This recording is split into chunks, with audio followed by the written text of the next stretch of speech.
What's up, Degenerate Nation? Welcome to the Big Bets on Campus podcast. This is the college football betting kickoff episode part 2. I'm Stuckey, and joining me, as always, fellow BBOC co-host Collin Wilson. I'm assuming most of you already listened to part 1. Let's just dive right back into it with part 2. Coordinator positive, and then I'll let you go coordinator negative. Alabama, I agree with you on Grubb. Wisconsin mentioned. Utah, agree with. I love both Texas Tech coordinator hires. Yep. Leftwich and Wood. I like both Houston coordinator hires with Nagel reuniting with his head coach and Armstrong. I think West Virginia. Tulane West at Houston now. Yep. West Virginia getting Alley, I think, is a good. I think he knows what he's doing. I think that was a good get. They paid for him. Mentioned Kansas, Coastal Carolina. Their defensive coordinator, Jeremiah Johnson, brings a ton of his staff over from La Tech. La Tech had one of the most underrated defenses in the country last year. I think that was a really good hire. We'll see what just from a schematic perspective, they were doing some really interesting things in the middle of the field. So I like that hire. I think it's going to hurt La Tech, especially like just a lot of the positional coaches that they lost. Penn State was, just huge. Miami defensive coordinator, I think Heatherman was a good hire. I think he's a good fit for what they want to do. And then another one I didn't mention yet. Well, 2 positive. Last one's Bowling Green, Eddie George, ties to the area. I think that's what Bowling Green wants to be like. You want to know what Eddie George's teams were like at the FCS level? It's picture Eddie George running the ball and how he ran it. Like that's who they are. Like just violent on both sides of the ball. I think that's like a good identity for what BG should try to become in the future. And then Vatek, I like both of their hires. Sneaky, really good defensive coordinator hire. A lot of unknown, but where he came from, the NFL teams that he came from, the background there, I think that he is going to do some really good things schematically. And then their OC Montgomery, I think working with drones, I think could be helpful. So those are the hires that I do like. Feel free to share any thoughts there, but more curious to get your thoughts on who you don't like. I think Eddie George's contacts within Ohio State is going to be big for the Bowling Green roster. They're going to be able to bounce things off them all the time. I think it really is. I don't know if that pays off day one, but I think it pays off for the program. Yeah. They'll be patient with them, as I think they should be. Yeah. There are coordinators I don't like. There's 4 of them. The first one is at UMass. As if UMass wasn't already unwatchable, offensive coordinator Mike Bahakian is slow and dreadful and inefficient and loves to pass behind the line of scrimmage.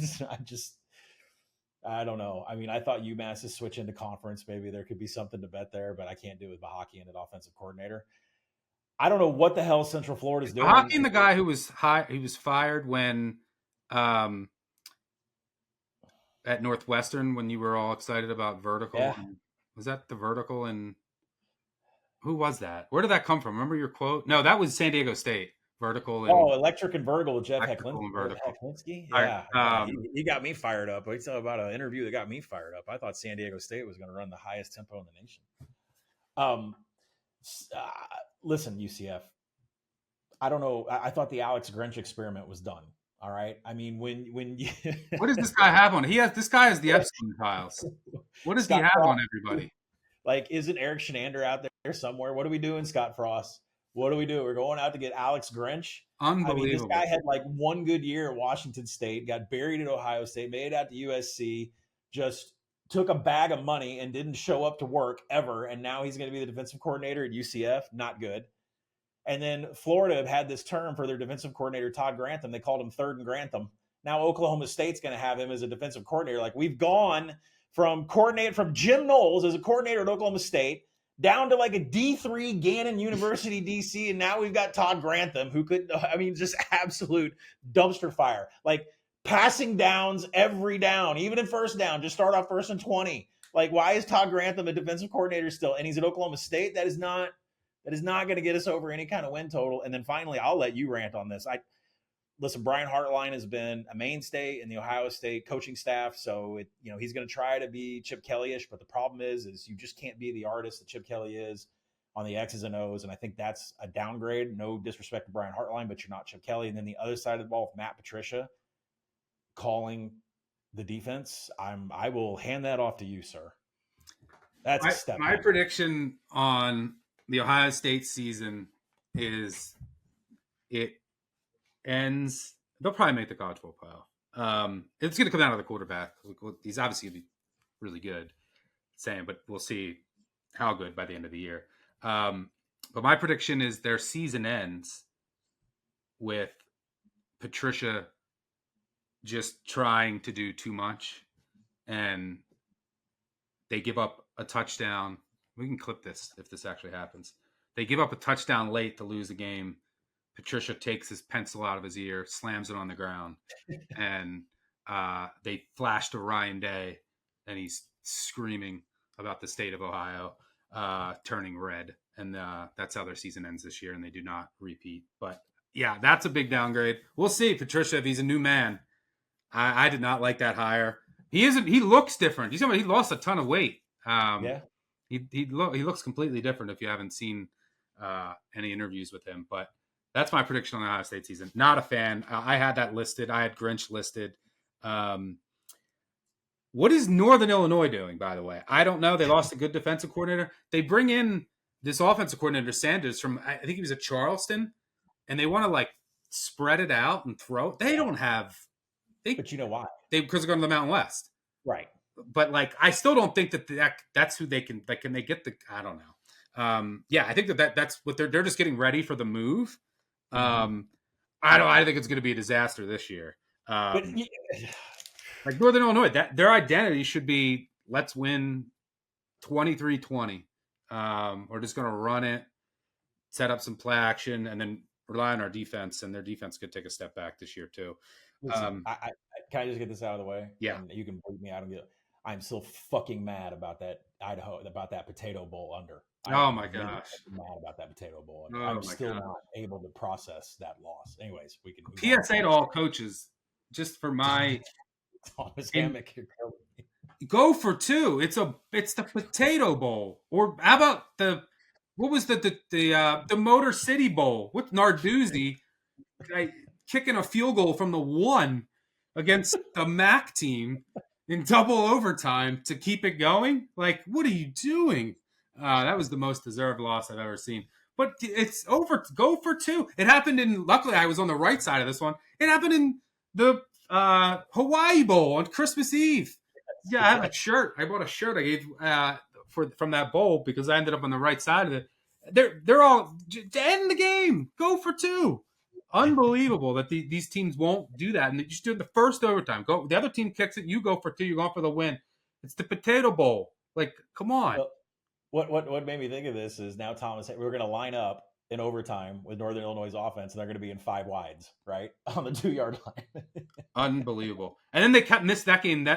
They kept missing 30-yard field goals. If one of them would have went, the game, that was unbelievable. That game that went over.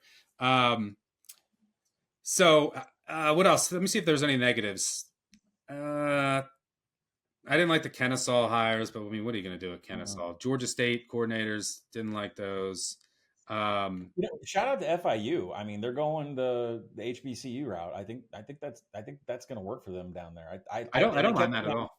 Yeah, they had some money to keep Keon Jenkins around at quarterback, so I don't dislike what they're doing down there at FIU. I have some inclination to throw some shekels on FIU to win the conference, but we'll get there in no time. The other thing I want to mention, Kent State, what a flaming disaster. Their defensive coordinator left 2 weeks ago. He went to he became an FCS assistant at North Dakota State. Kent State is in rough shape. Rough shape. You know what was going on with Kenny Burns, right? Yes. Yeah. Are we allowed to talk about it? I don't know. No, I don't think we are. It's good for him to get out of Dodge. Yeah. Kent State, what's their win totals at 1.5? It might be 2.5. Let me check my projection. I cannot believe we're down this far in the first. I don't know how I have them 2.4. Okay. They should have a win. The win total is 1.5. Choose to the over, but it's basically 2. because they play Merrimack. I haven't done my work on Merrimack. They Yeah. lost some O-line transfers. That's all I know. They play Merrimack at home in week 1. Like, you assume that's a win, but I don't know. Didn't they lose to like St. Francis 2 years ago or last year? Mhm. They also did St. Francis last year, right? Was that last year? They went 0-12 last year, so they lost to their FCS school. So they could. covered I don't know. Georgia. I don't know how good or bad Merrimack is. I don't have a projection for that game, so I don't know. But if you assume that's a win, they do get UMass at home. Yeah. And then where's another possible win? Like, I mean, Central Michigan at home late in the year. Like, maybe that's just a dumpster fire. Ball State's on the road. Ball State might be really bad. And then they have the Wagon Wheel game against Akron. The interesting thing about Akron is they're not eligible for the postseason. I don't know what's going to go on with them, but their academic scores are so low that they can't win the MAC. So if you go and look at MAC odds, there's no Akron. They can't go to a bowl. They can't go to the, not that they were going to, but they're not eligible for postseason play, and they have reduced practice time throughout the season. And if Akron doesn't improve they're the first team since Idaho, like 12 years ago, that is banned from postseason play due to low academic scores. Right. They kind of suspended it for a while during COVID, and now they're back with the averages. If Akron doesn't improve their academic scores, and I'm sure they'll maybe just fudge them, I don't know. But if they don't improve their academic scores and their score next year, they lose status as D1.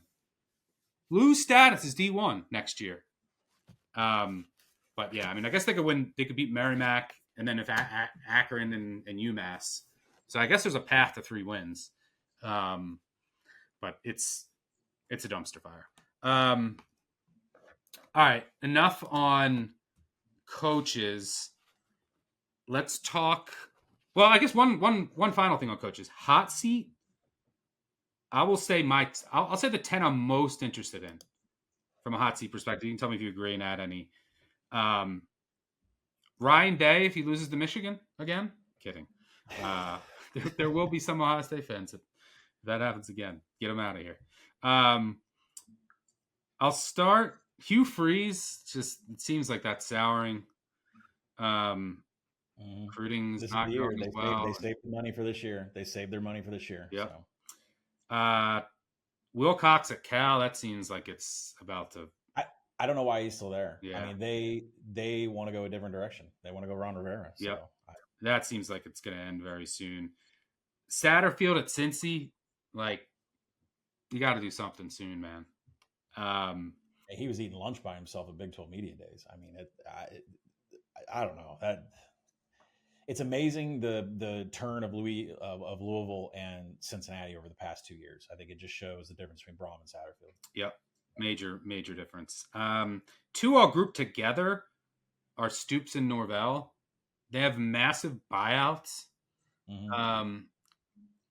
If like Stoops, if you go like 3-9 again, I don't know. Kentucky's a basketball school. I don't think that they should put the money towards. They're not winning a national title in football. But if you have another disastrous season, do they think about the buyout? There's a lot of money here. And then Norvell, like, that is a football school. You can't go like 3-9 again.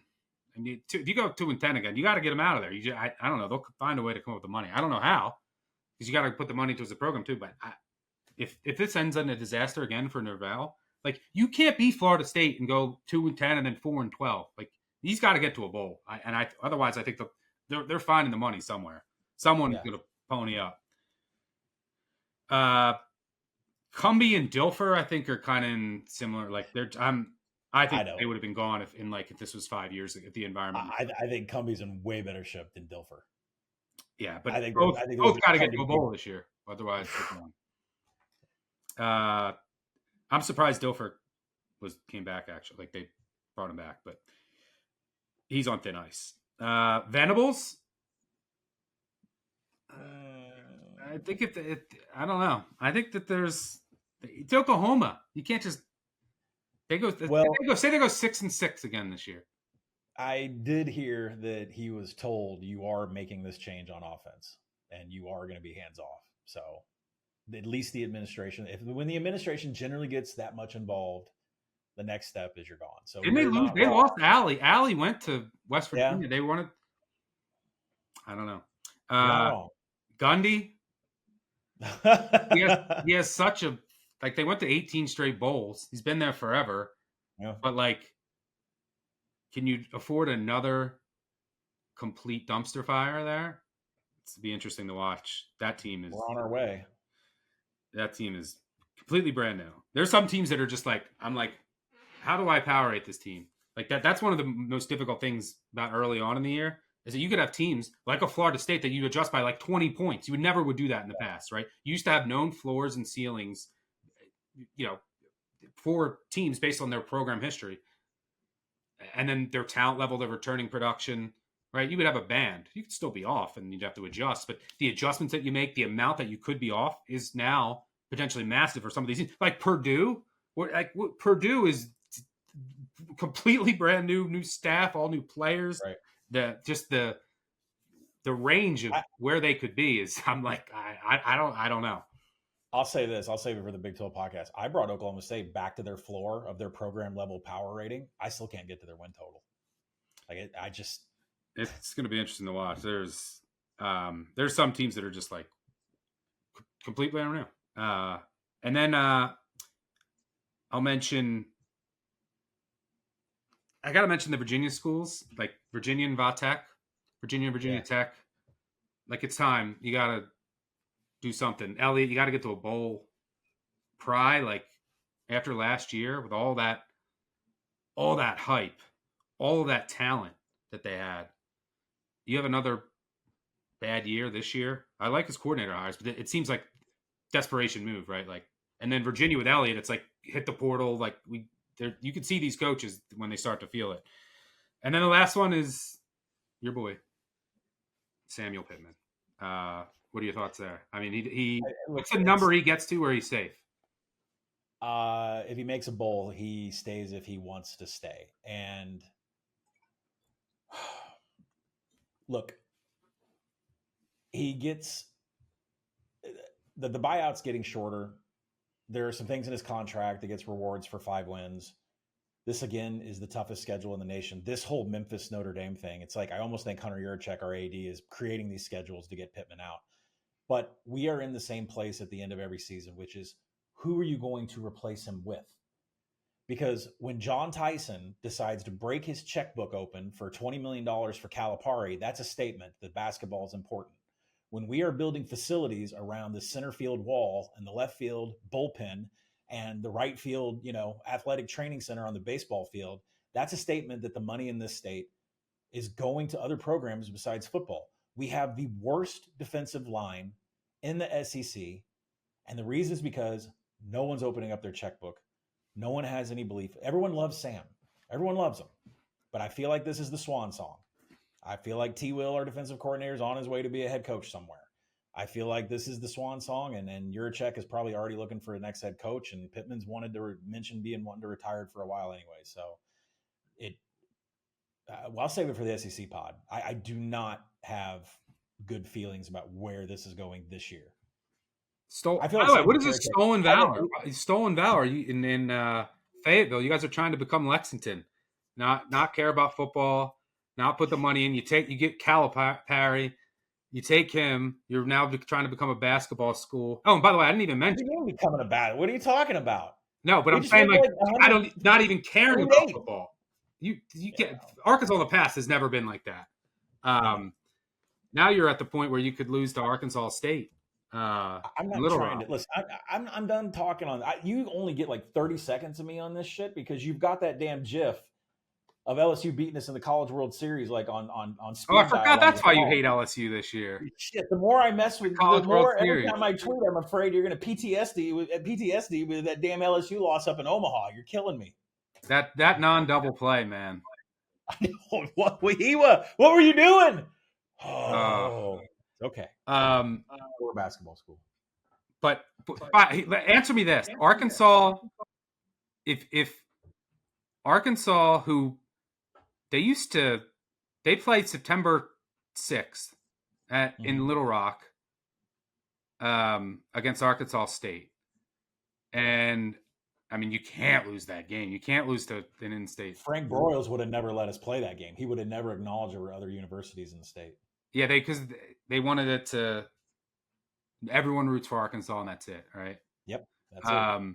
All four corners. So if Arkansas loses to Arkansas State, is Pittman gone that week? He's not making it out of War Memorial. You might as well. He just hit the boat. Just get ready for deer hunting season. Go down to Stuttgart and get some pheasants going. I just don't come back. That pod would be great if that happens. All right.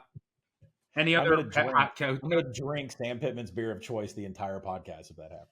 Any other coaching hot seats that you want to mention? Yeah, I think the one I wanted to mention was Lincoln Riley. Like, I think people think he's on the hot seat. He's not. There's a lot of national talk about that. Listen, I agree. Danton Lynn raised USC from being bottom 10 defense in every metric to about 60th. I don't think people understand how much they improved on the defensive side. And I expect those numbers to get cut in half again, where I think USC could be top 35 in a lot of those numbers. So I think this Lincoln Riley stuff is BS. And I will just go ahead and let everybody know on our Big Ten pod, there's going to be a lot of love for the Trojans. Yeah. One of the reasons I like USC this year too.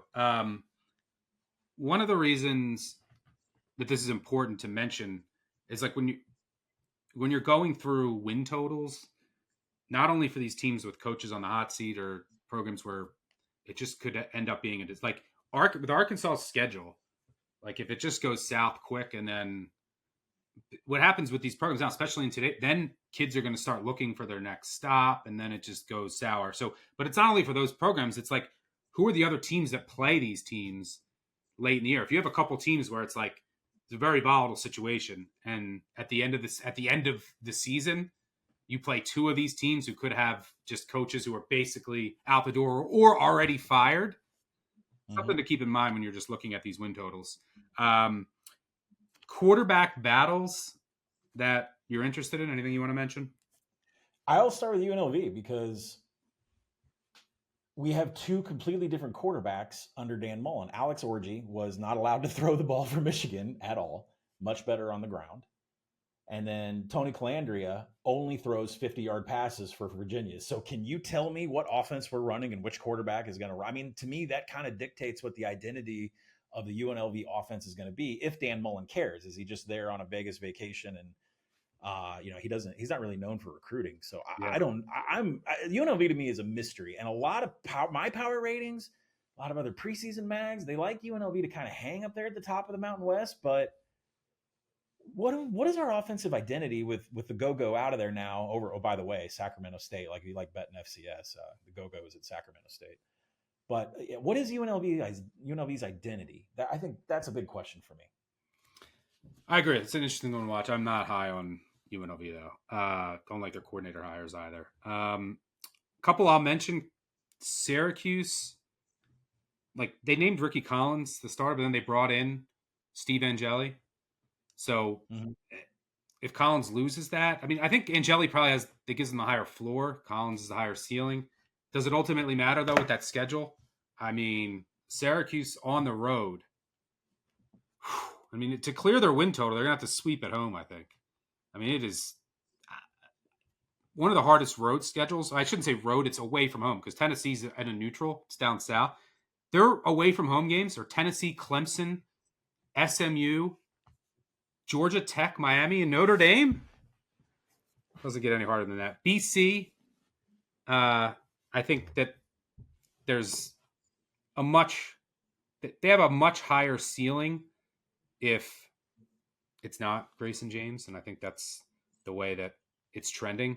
Although with BC, if you look historically, what happens, I mean, I think Lonergan, if he wins, it gives him a higher ceiling. But what happens with BC when they're good to decent versus really bad? It's all in the trenches. And they lost a ton.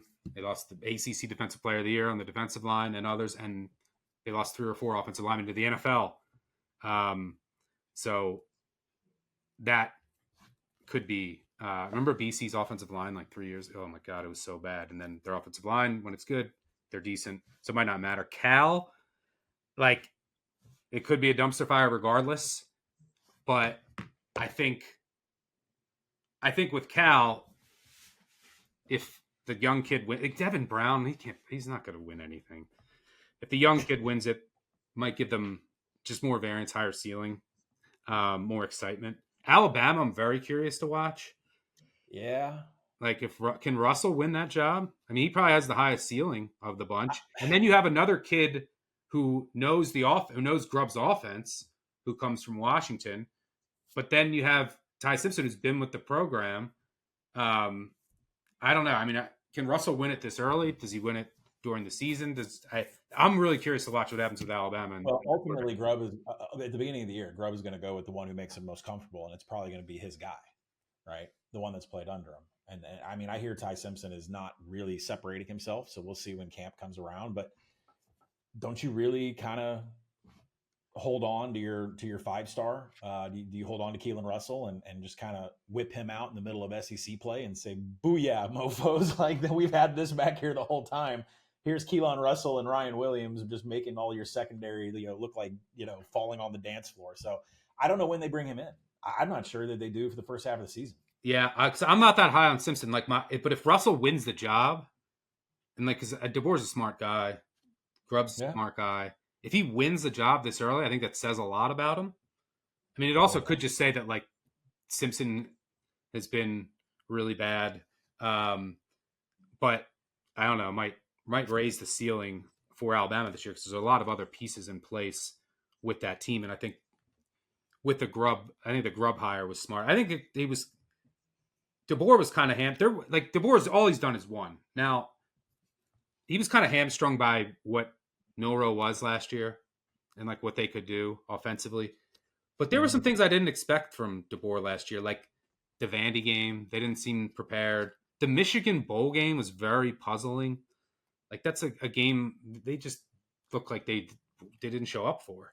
There was a couple games where it was kind of a disappointing from a preparation perspective, but I still trust DeBoer as one of the best coaches in college football. Well, not his roster either, right? Yeah, that's true. I mean, first year. They wins it out. Yeah. So, when you look at the schedule, though, are you bringing Keelan in for Florida State? Maybe not. You're definitely not bringing him in against ULM. I mean, Wisconsin's that's going to be a grinding game where you're probably just going to run the ball behind with two great backs and a great offensive line. And then Georgia, do you hold them off until you and Georgia have bye weeks and you play September 27th and then you bring Keelan in? Maybe that's the spot. But trying to project where he comes in this season, maybe he doesn't get a lick of film until September 27th. It's going to be interesting. Alabama, Florida State, I'm looking forward to that game so much.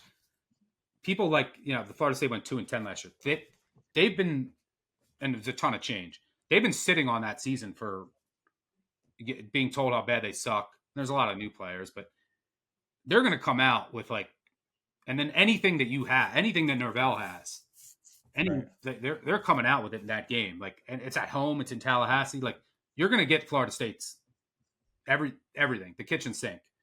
Is it enough? I don't know. There's certainly questions on that roster. Castellanos he's kind of talking a little shit. But I think he fits well with Malzahn. Now, can they throw the ball? And we'll see. But then you had Alabama with these quarterback questions going into that game. And they're kind of coming off of a season where, it was the most losses in almost 20 years. They're coming off a season where they're kind of salty too, right? That's a really intriguing game. With this is a job that Norvell passed on. Yeah. A ton of storylines. So I'm looking forward to that game. Auburn Baylor's really interesting, just for the ceiling of both those teams. It could swing the win totals for both as well. K-State, Iowa State week 0. Unfortunately, that could have a huge impact, as we talked about earlier. In part 1, is Michigan going to roll with Underwood week 1 right off the bat? They got some hard games early, or this is going to be Davis, is going to be Keene. Speaking of young quarterbacks, is Maryland right off the bat? Loxley's done this before with freshman quarterbacks, but got a talented kid there. Are they going to go with Jefferson right off the bat? Purdue, kind of watching that. Notre Dame, I assume Carr is going to win it. And then Tennessee is very similar to Alabama in that you have like the guy who I think is the most talented is the least experienced. And McIntyre, McClinsky, I think that is his name. He's back. He Yeah. was in the system last year, so he knows the system. And then you have Aguilar, who, by the way, he's not going to SC Media Days. He's usually bringing a quarterback. He's not bringing him. I can't see Aguilar like getting Tennessee to a very high level this year. Too turnover prone. 1-to-1 ratio. Yeah, 1-to-1 ratio, big time throw, turnover worthy plays. He's every highlight you see, there's a bad one. So curious to see what Tennessee does after all of the Nico drama in the offseason.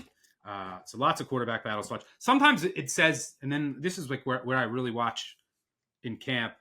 Sometimes it says a lot about, they could say a lot about a young kid, like a ton of talent that, oh, he's getting this job this early. But then sometimes it can also say something about just like who the incumbent or who the presumed starter is going to be is a disaster. So it can go one of two ways. But sometimes one of the reasons I pay attention to those teams is just like where the ceiling for a certain team is. And that's why those quarterback battles can matter. Now, it doesn't always have to be decided week one. We've seen that in the past. Is a couple weeks in, you can make a change, and that could change the trajectory of your season. But always interested to talk about. Before we get out of here, let's just go quickly through every conference. And by the way, for our conference previews, which will be out starting July 31st, we'll hit all of them, every team. Don't worry, we'll get the pack. We'll get the pack 2 in there with Mountain West, and then we'll have the Notre Dame in with ACC, I think. Don't worry, we'll get every team. And there's even new teams. They keep growing every year in college basketball. It's like it's getting hard enough with all these movements. It used to be so much easier to adjust teams over the summer. Now we just keep adding teams. We got Delaware, Missouri State. I think there's a new team in college basketball.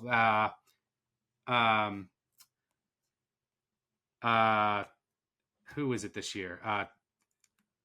New Haven, I think. New Haven. I have to update.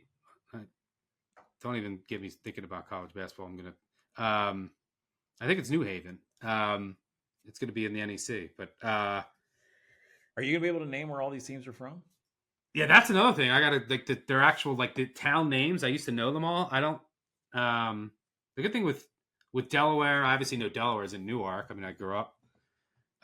Went to high school in Delaware. Missouri State, I know because they used to be Southwest Missouri State. They're in college basketball, but that's a good question. I got to go through, and in college basketball, I probably don't know them all anymore. But anyway, let's go through all of the. Let's just go through every league. Give a quick thought or two. You can give a win total, a future, a thought, overarching thought, whatever you want to do. Start the SEC. I think I already gave my thoughts. It's coaching continuity. I don't think there's any new head coaches, but quarterback uncertainty. It's kind of how I would sum up the SEC this year. Two of the teams that I'm high on, higher than the market, it seems, are LSU and Texas A&M. Not as high on the market. Tennessee, Ole Miss, South Carolina, Arkansas. I'm really worried about South Carolina's defense and some other positions. And Arkansas, I'll wait to get your full thoughts on the SEC episode. But any thoughts on the SEC? Yeah, I'm going to go Oklahoma over 6.5. A little bit of juice there. I make it 8. Stutzman's not there. You do know that. I know Stutzman can't win the Heisman this year. It's pretty sad. I think there's major positive regression on injuries after what happened offensively last year. The non-con, Illinois State, Temple, Kent State, those are bye weeks. They only have 3 true road games since Red River is kind of neutral. So, and that's South Carolina, Tennessee, Alabama. The schedule, I think what makes win totals and why it was so hard last year, you have to have an out. And with Oklahoma's schedule, you have an out because this is the best hedge November forecast you can find. Field goal dog at Tennessee, touchdown plus faves hosting Missouri, and a pick against LSU to end the season. You're going to find ways to get in and out of that 6.5. I like Oklahoma over. It'll be going in the app. Big 12. What else do you say? It's wide open. I'm a Baylor guy. Been a Baylor guy all summer. Every team is like 6-1 to win it. I know. I have a long shot in the Big 12, by the way. teaser. I haven't, Like, I wait, let's haven't said it wait. yet. Yeah. I'm going to save it for the Big 12 episode. I have a long shot at double digits. This guy, you're coming out with West Virginia, aren't you? No, it's not West Virginia. Okay. All right. But I am a Baylor guy. Unders, I mean, I'm low on Colorado, BYU. I might. Yeah. I don't know if I want to fade Dillingham, but by the way, I think we're the only podcast that didn't like Jake Retzloff. So I don't think that really mattered to us. Yeah, I'm not a Retzlaff guy. Last year. I wish I bet the under when it was out. I should have. Like, it's BYU, like, if you have sex, you're out. So, like, there was no, even if it came out that, like, you dropped the lawsuit, then you have to just say, like, it was consensual, but then you're out anyway. So, like, I should have bet the under when it, and then, but that obviously got hit hard. Kind of like the Arizona over, but any thoughts on the Big 12? Yeah, I'm going to take a stab on a conference future. And you said everybody's 6-1. They're 6-1. I'm going to take Utah to win the Big 12 at 6-1 because there's so much that I like about, besides Beck and Dampier coming in from New Mexico, an offensive line that ranks as a top 10 national unit. Dampier created 54 missed tackles on the ground at New Mexico last year. If you take how many carries he had and you look at what his projection would be if he ran as many times as Ashton Genty, they have the same missed tackle forced rate per snap. It's insane how this kid moves. Once you get past that, remember, Big 12 plays 9 games. They have 5 at home. Texas Tech, they're off a bye against Arizona State, Colorado, Cincy, Kansas State. Utah is going to host Kansas State and Rice Eccles in late November. The Wildcats will be coming off back-to-back travel. The Utes are going to be off a bye in late November. That is a monster game against Kansas State and all the advantages in the world for Utah. Utah gets a bye week before they go to Baylor. That's a huge game. They should be 10-point faves going to West Virginia. And by the way, it doesn't apply to this bet, but that week 1 against Nico and UCLA, I mean, you're going to put Nico at UCLA's system with a new offensive coordinator against a 4-2-5 Morgan Scalley. Psh, I've already got my money in on the Utes for that game. So Utah 6-1 for Big 12 for me. I'm worried about, can Dampier stay healthy for a full season? I hope. Doing what he does. Because you need his legs. He still can improve as a passer. There's still some deficiencies there. But when he's the most dangerous, especially in that offense, you're bringing over he's going to be in the same scheme. His legs, but schedule is going to get a lot tougher now. Can he hold up? Hate to break it to you. We just got over Cam Rising. Maybe we'll be talking about, is Dampier playing this week all season with injuries? Hopefully not. But let's go to Big Ten. Similar to SEC, which I don't think is a coincidence, head coaching stability, quarterback questions. I mean, I think you only have 5 of the 18 teams have a quarterback that is the presumed starter that started at the beginning of last year. I think you got, Illinois, Penn State, Rutgers, Michigan State. It might only be 4 because USC might have took over late in the year. Raiola is the 5th. I like USC, as you mentioned before. Is this a year with Nebraska? I kind of like Nebraska. And that's all I'll say. I'll save my future. But Nebraska, I think if they can fix their special teams, which I think that they might have, maybe they could finally win some close games. I mean, the stats for their close games are unfathomable. Since 2018, they've lost 34 one-possession games. The next team is 25. But any thoughts on the Big Ten? Yeah, I was going to save it for the Big Ten podcast, but I'll go ahead and get it out there. I'm going to take Michigan to make the Big Ten championship game at 4-1. It's probably because I don't think our app has to make the championship game, so I'm probably going to put it in. I'll see if we can get them up. Yeah. So let's talk about Michigan real quick because I really kind of wanted to save the love, but I think other people are going to push this number a little bit, and so I want to get out ahead of it. This is the easiest strength of schedule of any Big Ten team by far. No Penn State, no Oregon, no Indiana, no Illinois. The game against Ohio State is in Ann Arbor. Bryce Underwood getting Brent Venables' defense, OU's defense in week 2, I think that helps prepare him for what is an extremely soft Big Ten schedule. I project Michigan as a 3 TD favorite in 4 straight Big Ten games and late in the season. Listen to this. They'd be 21-point favorites against Michigan State, Purdue, Northwestern, and Maryland. What a cake. Could you not line them up and knock them down any better for Michigan? They're going to be so fresh towards the end of the season. Potentially the best defensive front 7 in FBS. Their top 2 tacklers return at linebacker, 2 havoc making edges, and TJ Guy and Derek Moore. I have no questions about the defense. I think Bryce Underwood is the question. When does he play? I think he starts day 1, and I think the experience against OU in week 2 and Invincible's defense is going to pay off in what is one of the softest Big Ten schedules you can find. I'm not quite there, but we'll say that for a Big Ten episode. I do think people are underestimating the impact of the loss of their interior defensive linemen, but their linebackers are going to be good. Their edge rushers will be good. Their defense is going to be good. Their offense is the question for me. Their offensive line, their receivers, obviously the quarterback. I don't like their coordinator, but we'll argue about that later. How about ACC? You've already, my biggest question with the ACC, it's pretty crazy. If you go down the list, how many teams do you feel, there's so many teams where I'm like, the defensive backs, the secondary is a huge question mark. Just look at all the losses. You go down the line, there's a lot of guys, Louisville lost Riley. I mean, they lost their entire secondary. Florida State, they lost Thomas to the NFL. Georgia Tech, they lost a couple starters. Miami, they bring Federic back, lost everyone else. SMU, the safeties are good, but they lost McGill and Crossley. Clemson, they do return a lot, but they lost Mickens to the NFL. Pitt lost their best corner by far and their best safety by far. UNC rebuilt. NC State rebuilt. Duke, they get Rivers, who's shut down corner, but they lost Stinson and Pickett. Moore's back at safety as well. Tech lost Strong to the NFL. 3 others, they're rebuilt. Hughes has 1 starter back. Virginia lost Sanker, their best safety, to the NFL. They still experience at safety, but corner's a question. Wake rebuilt. Cal lose 3 to the NFL in the secondary. Yeah. BC, they have questions in the trenches, which I'm worried about. But BC is like one of the ones I feel the best about with their secondary. They get some guys back that were hurt, and then they had some young guys.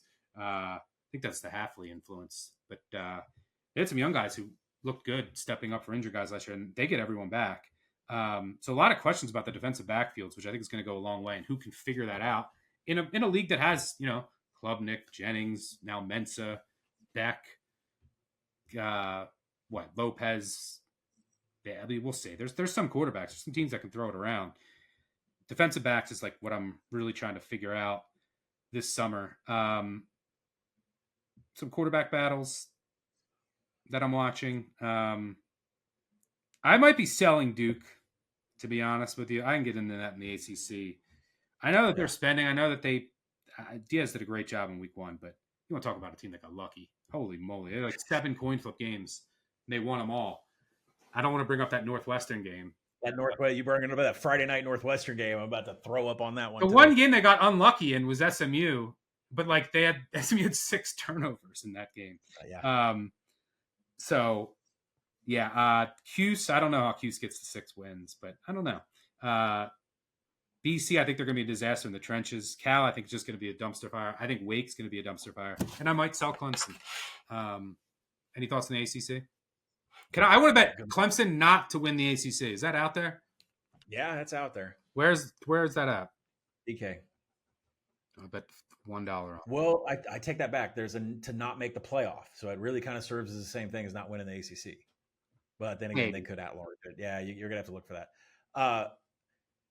We're going to have to wait for the ACC podcast because I'm on an angle and I don't know how to play it. And I'm kind of waiting for the market to mature.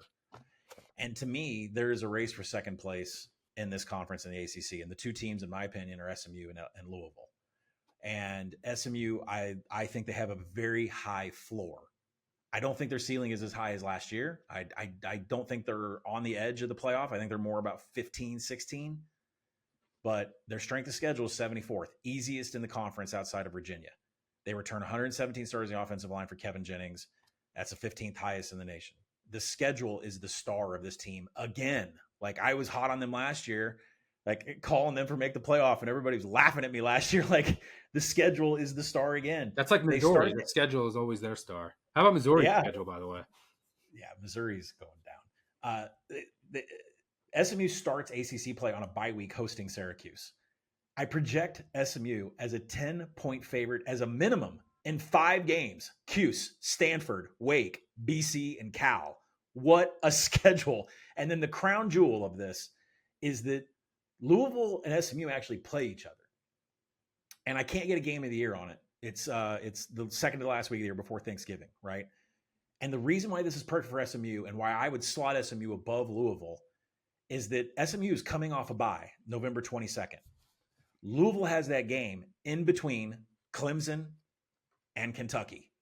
That is a primo SMU spot.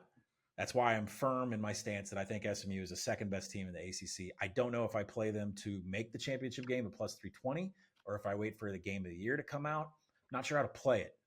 But at SMU Louisville game is a massive spot for SMU and a bad spot for Louisville. I will have an ACC future.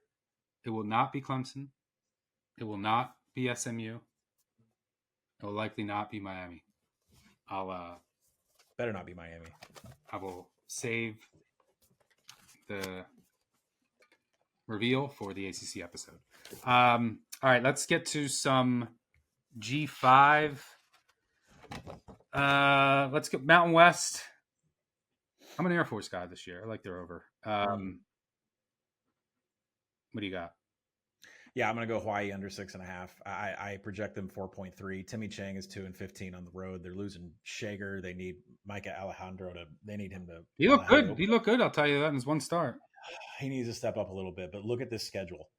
They're going to play their 6th game of the season on September 27th. I mean, they're consecutively from week 0 going on. And what is that September 27th game? A road trip to Air Force?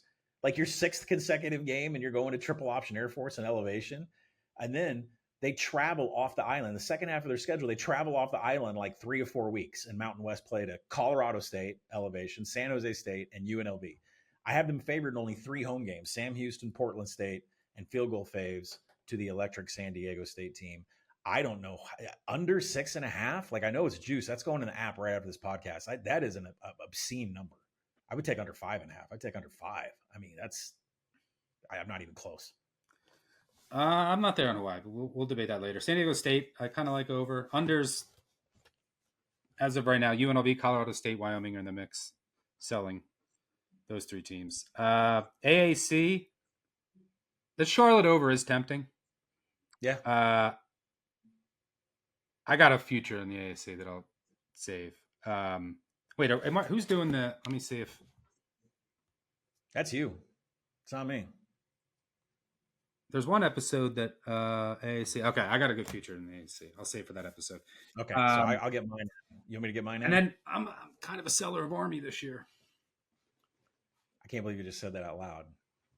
Yep. It's Commie Stuckey, not Commie Wilson. So I'll just be real quick. Low-hanging fruit, sorry. Temple under 3.5. Casey Keeler is brought in to rebuild the program, the recruiting, and the transfer portal because everything with that program is completely broken. New schemes on both sides of the ball, Tyler Walker and Brian Smith at the coordinator positions. Potential 4 wins that could beat this. Here's the potential 4 wins. The only ones on the schedule for Temple. -2.5 in the opener against UMass. Howard week 2. Charlotte's a pick'em on October 18th on the road. But then they go back-to-back travel on the road again, October 25th to Tulsa is what I have projected as a 4-point dog. They have to win all 4 of those games to beat this win total. So I like under 3.5. It's only juice -115. Temple ends the Venables tenure with a win at home over Oklahoma. What a weird game. Wow. Kidding. But that would be something. That is a fireable game. That's like the Pittman losing to Ark State. If Venables loses to Temple, you leave him in Philly. Conference USA. I can't say it out loud. Anything about Middle Tennessee over, but I might be buying UTEP in some way. Unders. I mean, Jack State and Sam Houston, I think, are going to be disasters this year. To take a massive step back. I mean, the market obviously knows that, but might not be enough yet. Anything on Conference USA? I actually went with a week 1 total. I'm going to put a little half unit in because I know totals aren't available everywhere, but I'm going to do Sam Houston, Western Kentucky over 61.5. Key numbers in total, 62 and 65. I'm going to keep an eye on weather, extreme heat or wind to see if that'll bother it. But when you have a Phil Longo offense, which is generally top 10 in tempo, every stop he's been at, Ole Miss, UNC, tried to do that at Wisconsin. And then Western Kentucky with quarterback Maverick McIver, he'll be slinging from the opening snap. I see absolutely 0 defense being played in this game. These 2 teams project, if you go and look at unit rankings, they project as having the worst defensive front sevens in all of Conference USA, which means the worst in the nation in FBS. So what I see is not so much the offenses are going to be functioning like Longo's offense. I'm not sure is just going to function from the second that they take the snap. I think Western Kentucky will. But what I see is what's an average game? 10, 11 possessions. I think there could be like 18 possessions in this game. I think there's going to be a lot of 3 and outs. I think we're going bombs. And if it's not, we're 3 and out, we're punting. I think there could be like 18 to 20 possessions in this game. That's good enough for me to take a shot on the over 61.5. Sun Belt. I know you have a lot of love for Southern Miss, which I'm sure you'll mention. Yep.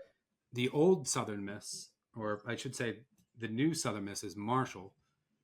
I'm selling Marshall. My favorite win total so far, under Marshall. I at 5.5. But we love Tony Gibson. We love him. I think they're going to go like 3 and 9. So I think there's still room. It was 5.5. I think it's 5 now everywhere, but under. You know how we bet San Diego State overs? I think we should be betting Marshall unders every week. Don't mind. With his defense and no offense, I think every game's an under. They did lose their entire defense though. But Sun Belt, you love Southern Miss. I do. If you don't have them yet, I think 15-1 is the stopping point. I took 40-1 back in May. Essentially, Charles Huff bringing everything from Marshall over, including his quarterback Braylon Braxton. He, I think, is the best quarterback in the Sun Belt, and defensive end Jim Montap might be the best edge rusher in the conference. So Southern Miss is the new Marshall. 40-1's gone. See if you can find a 30-1, 25-1 still good. I'd probably stop buying at 15-1. All right, you're doing that episode, so we'll save some more on that. Yep. Lastly, the MAC. I can't spoil anything before my beloved MAC episode, but might be selling Ohio, which I was so dead wrong on last year. MAC Manifesto. I still have a lot of work to do in MAC. I spent a lot of time digging into like the injuries in the fall. I mean, in camp are huge too in the MAC. Yep. So I still have a lot of work to do in the MAC. I'm going to take my shot. But what do you got? I'm going to take my shot and then listen to you very carefully. Might even try to steal your notes before you go live, but I'm going Central Michigan 20-1. I just cannot get over the fact that Matt Drinkhall comes from Army. He's been the main driver in that offensive shift for Army. That kind of one of the reasons I don't like Army. I'm a little low on Army. Right. Yeah. So all of a sudden, CMU, the Fire Up Chips is going to run this offense, the same triple elements at CMU. And you and I just said earlier on these 2 podcasts, you want to get gimmicky, do it in the G5. You can flip the league upside down. Central Michigan out there is 20-1. Jordan Kwiatkowski returns at linebacker. He was all second team MAC. And there has to be positive regression to the turnovers last year. The Chips were second to the worst in the nation in turnover margin, -17. That has to flip itself. I don't have a lot to say about the personnel and offense that can run this Drinkhall system, but the fact that you're practicing the triple every single day and the MAC teams now have to like pause themselves and defend this shit, like to me, that is worth a long shot future. Central Michigan 20-1 going in the app here today. I might agree with you. But I have a lot to say. Shit, I didn't want to spoil that for you, but I mean, you know the rules. You can't run this gimmicky offense in this conference. It's gonna work. It's gonna bend some shit. I'll have much more to say about MAC Manifesto, Mac. But all right, that's enough. We've done 2. Yep, that's we could talk for hours, but we'll save some for the conference previews, which will all come starting July 31st. It's good to be back. By the way, which I didn't mention, we said year 9. The only reason it's year 9 is because of all of you. We appreciate all of you. Can't wait for the voicemails to be back, but we thank all of you for listening, being with us. Can't wait to sweat games and go through another season again. Hopefully can end it very profitable. But thanks to Collin. It's good to be back. It's good to see you, my friend. Thanks to Collin for joining me. Thanks to our producer, Matt Mitchell, on the back end. Most importantly, thanks again to all of you. Make sure you subscribe, unsubscribe, subscribe, tell a friend, tell an enemy. 5-star reviews are huge this time of year. We'll do a bunch of contests, giveaways, coming up if you leave 5-star reviews, but now's the time. If you can just take a minute or so, that'll be really helpful. But we group of 5 kickoff episode will be out on Monday. We'll be back July 31st to start the conference previews for every single college football team. It's the best time of the year. Season will be here before we know it. Thanks again for tuning in. We'll catch y'all later. Cheers. Peace out.